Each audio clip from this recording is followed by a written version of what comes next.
अच्छा, पढ़ दो चौपाई।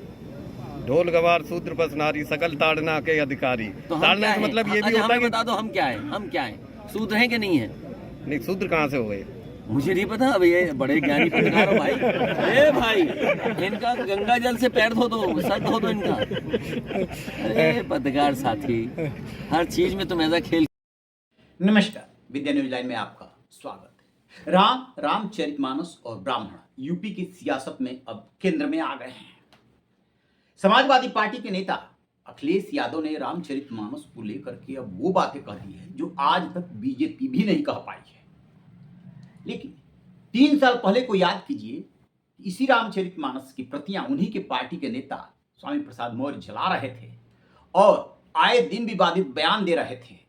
पार्टी मौन साधे हुए थी। अब वही अखिलेश यादव कह रहे हैं कि रामचरितमानस सौहार्दपूर्ण संस्कृति का संविधान है और आचरण का मर्यादित आचरण के आदर्श संहिता है।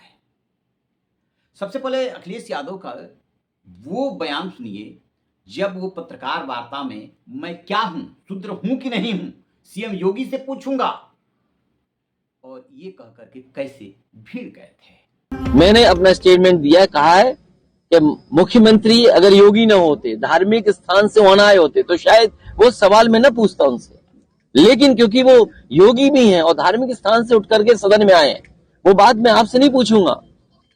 मैं ये कहूंगा कि वो चौपाई एक बार हमें पढ़ के सुना दो। क्या आप पढ़ के सुना सकते हो, मुझे बताओ। और फिर मैं मुख्यमंत्री जी से पूछने जा रहा हूं कि मैं शूद्र हूं कि नहीं हूं, सिद्धांत पे विरोध करने के लिए। इसलिए पत्रकार साथी, अगर चौपाई आपको याद हो तो भगवान श्री राम की कसम खाओ और वो चौपाई पढ़ दो। अगर अच्छी है तो अच्छी है, खराब है तो खराब है। अध्यक्ष जी, कोई खिलाफत नहीं कर रहा ग्रंथ की, ना भगवान के खिलाफ है ना रामचंद्र के खिलाफ है।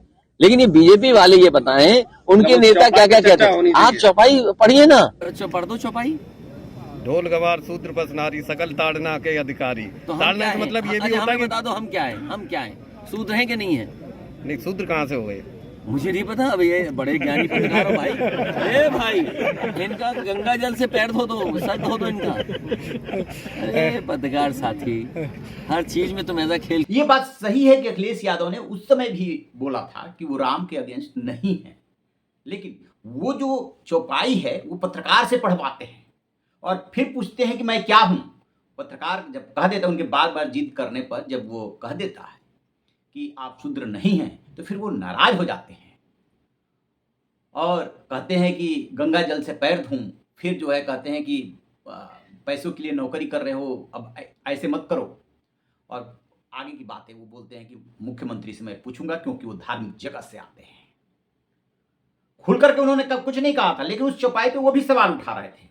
अब वही अखिलेश यादव कह रहे हैं कि रामचरितमानस तो सौहार्दपूर्ण संस्कृति का जो है वो संविधान है, अचानक संविधान हो जाता है। अब बात दूसरे प्रकरण की करते हैं जो इस समय काफी सुर्खियों में है। उन्हीं के पार्टी के प्रवक्ता है राजकुमार भाटी। राजकुमार भाटी ने 5 मई को जवाहर भवन में आयोजित एक कार्यक्रम में ब्राह्मणों की तुलना जिस तरीके से वैश्या से की, वो अचानक सोशल मीडिया में सुर्खियां बन गए। ब्राह्मण भला न वैश्या, इनमें भला न कोई, और कोई वैश्या तो भली, ब्राह्मण भला न कोई।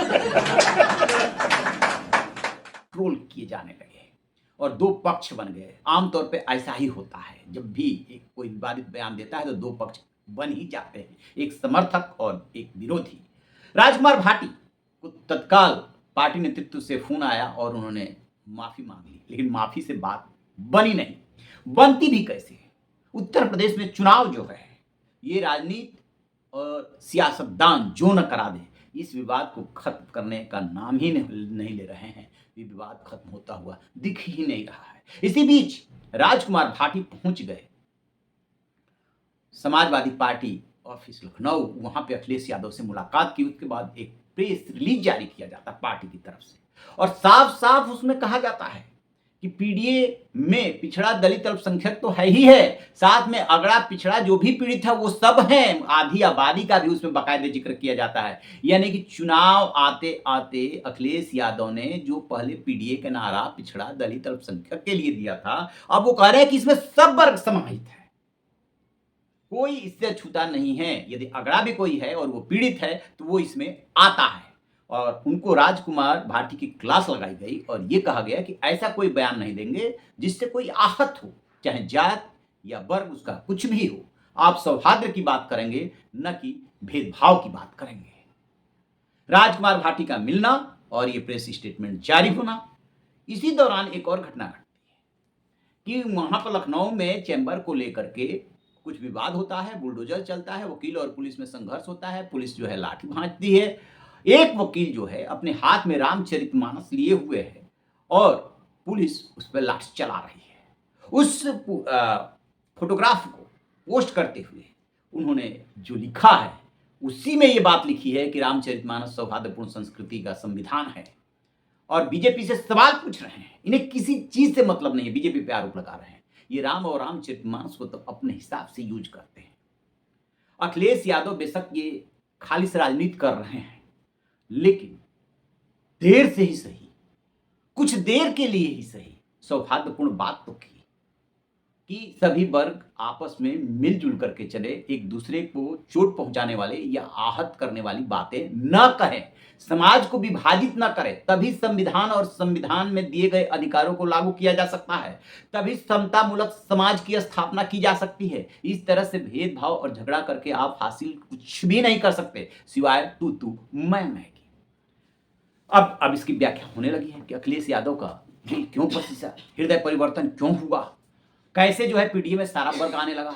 तो अभी जो बिहार से लेकर के बंगाल समेत तमाम राज्यों में जो चुनाव हुए हैं और जो नतीजे आए हैं, और उत्तर प्रदेश में जिस तरीके से ब्राह्मण विदका हुआ है बीजेपी से, अखिलेश यादव को लग रहा है कि यही वो मौका है जब ब्राह्मणों को साध करके सत्ता की सीढ़ियों तक चढ़ा जा सकता है। आपको याद है ना 2007 में क्या हुआ था? 2007 में बसपा पहली बार अपने दम पर सरकार बनाने में सफल हुई थी। उसके पहले मायावती जो है हमेशा गठबंधन सरकार में मुख्यमंत्री रही और उन्होंने नारा बदल दिया था कि ब्राह्मणों को साधने के लिए कि ब्राह्मण संघ बजाएगा हाथी बढ़ता जाएगा। तो ये माना गया कि ब्राह्मणों ने साथ दिया तो मायावती की सरकार बन गई।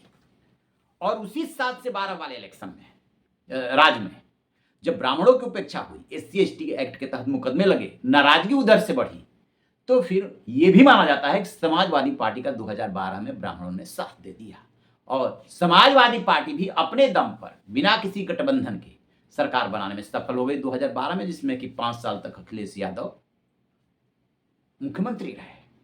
बहुत से ऐसे लोग हो सकते हैं जो कह सकते हैं कि से नहीं, ये फार्मूला नहीं था, लेकिन बहुत सारे लोग ये फार्मूला भी बताते हैं। और अखिलेश यादव को लग रहा है कि बीजेपी से जिस तरीके से ब्राह्मण नाराज हुआ है, चाहे वो पंकज चौधरी का व्यवहार रहा हो, चाहे यूजीसी का मामला रहा हो, चाहे ब्राह्मण विधायकों की बैठक की बात रही हो, उस नाराजगी को भुनाने का ये मौका है। और उन्होंने अपने सारे ब्राह्मण नेताओं को एक्टिव कर दिया है कि समाजवादी पार्टी में ब्राह्मणों का पूरा सम्मान रहेगा। शिवपाल यादव बोल चुके, माता प्रसाद पांडे जो विपक्ष के नेता है वो बोल चुके हैं, और जगह जगह पे ये लोग ब्राह्मण सम्मेलन भी कर रहे हैं। परशुराम जी की मूर्ति लगाने की बात, छुट्टी घोषित करने की बात, ये सारी बातें अखिलेश यादव की तरफ से हो रही है। और उसी बीच में रामचरितमानस लिए हुए वकील पर लाठीचार्ज मानो बहुत बड़ा मुद्दा मिल गया। इसी दौरान राजकुमार भाटी की टिप्पणी, ब्राह्मण की वैश्याओं से तुलना, इसको लेकर के माहौल बिगड़ा और सपा के ही ब्राह्मण नेताओं ने अखिलेश यादव से मिलकर के साफ साफ कहा कि यदि ऐसी बयानबाजी हुई तो बनता हुआ काम जो है बिगड़ जाएगा। उसके बाद ही राजकुमार भाटी तलब किए गए थे और उनकी क्लास लगी।